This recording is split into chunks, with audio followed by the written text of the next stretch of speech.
কারো ক্যান্সার দেখে যদি এই দোয়াটা আপনি বিশ্বাসের সাথে পড়েন, জীবনে কোনোদিন ক্যান্সার রোগে আক্রান্ত হবেন না।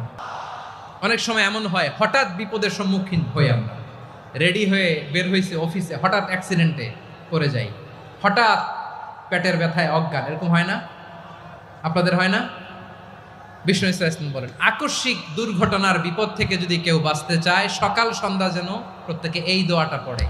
সকালে যদি 3 বার পড়ে, সন্ধ্যা পর্যন্ত হঠাৎ হঠাৎ বিপদ থেকে সে রক্ষা পাবে। To be protected from sudden calamity, sudden disaster, sudden calamity, হঠাৎ বিপদ, হঠাৎ ভয়ঙ্কর কোন আকস্মিক বিপদ থেকে আল্লাহ বাঁচায় দিবে। সকালে পড়লে সন্ধ্যা পর্যন্ত প্রোটেক্টেড, সন্ধ্যাবেলায় যদি 3 বার পরে সকাল পর্যন্ত প্রোটেক্টেড। সুবহানাল্লাহ পড়ে। দোয়াটা কি? দোয়াটা হচ্ছে বিসমিল্লাহিল্লাযী লা ইয়াদুররু মা ইসমিহি শাইউন ফিল আরদি ওয়ালা ফিস সামা।